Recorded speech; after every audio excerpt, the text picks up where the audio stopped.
Eric Adams has been charged with bribery, conspiracy, and campaign finance violations.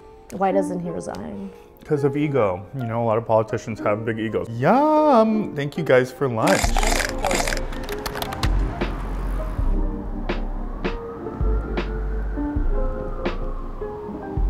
So why'd you pick this restaurant? Well, because it's good. And we do have in Bed-Stuy, in my district, like a decent Bangladeshi population. And this is one of the restaurants that I really like. What is it called? Nawab Boj. Okay. Yeah. Nice. You have chai, I have my Diet Coke.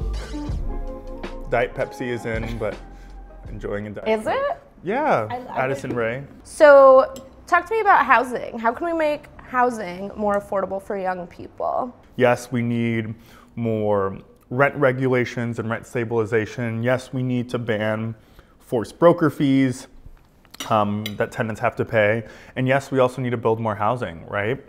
You know, as a member of the New York City Council, people are going to move to New York no matter what, from all over the country, from all over the world.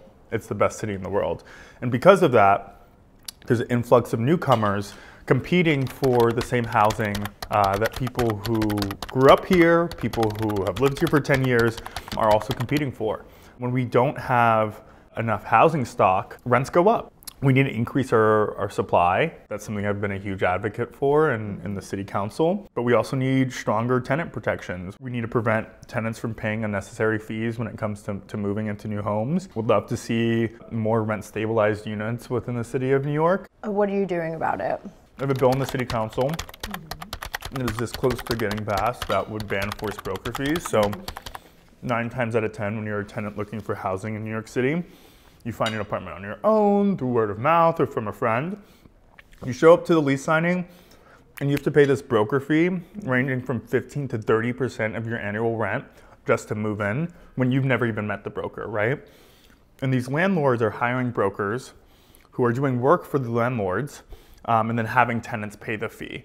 And you know, that's a large chunk of money that a lot of tenants have to pay in addition to first month's rent and their security deposit. So this bill would change that. So broker fees are super unique to New York. I don't think any other city in the country has them. Yeah. Let's broaden it out a little bit more. Kamala Harris wants to offer tax breaks to builders to build more housing. And she also wants to offer first-time home buyers $25,000 to help them out. Donald Trump wants to deport undocumented immigrants to make more housing available.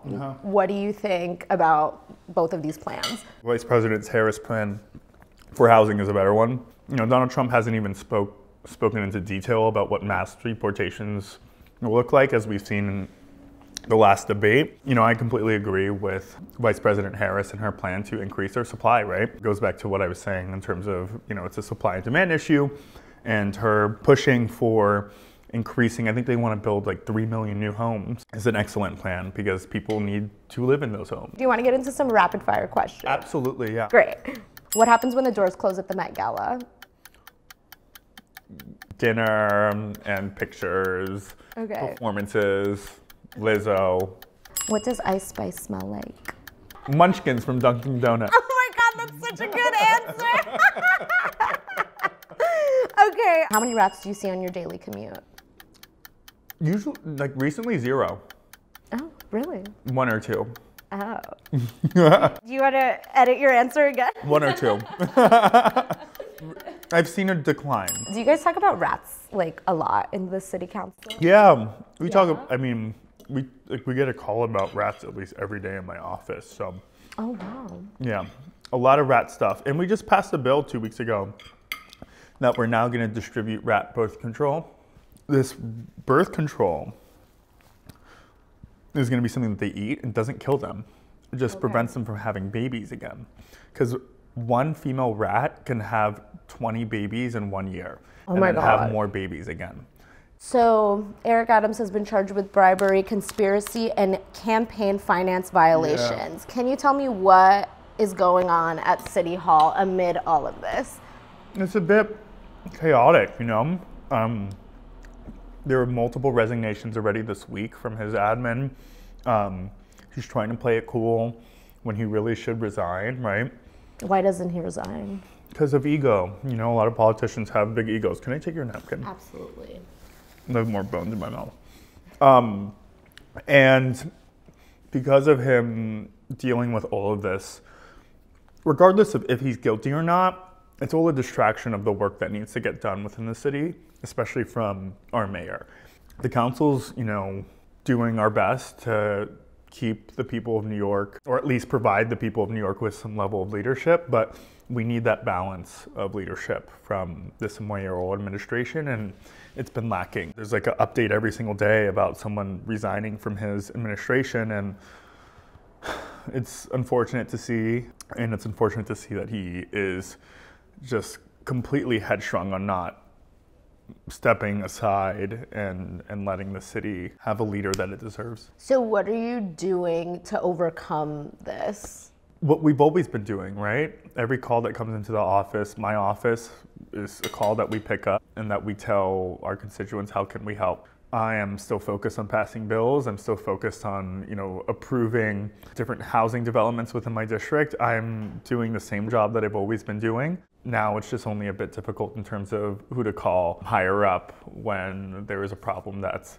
maybe a bit more major than usual. So Andrew Cuomo, sexual harassment scandal, nursing home COVID cover-up scandal. Now he's saying, I want to run for mayor. I mean, what do you think about that? I would not like to see it happen, but New Yorkers, when it comes to our politicians, can be very forgetful in terms of how bad a politician was or anything that they did. You give them 4 years and then it's oh, I kind of like that guy. Not me, but some New Yorkers have that feeling. I would be worried about him potentially running for mayor. He has a lot of money in his war chest, and I don't think he would be a very good mayor. He wasn't the best governor. And these are both Democrats. What does this mean for the future of the Democratic Party in New York? We need to look towards younger leadership. I mean, I think what we see in New York, thankfully, because we have such a diverse definition of what Democrat means within New York, because it is such a deep blue state, is that there's a lot of people who are running and winning who are existing out of that traditional establishment frame of what the Democratic Party is within the state, which isn't the best party, right? What does that mean?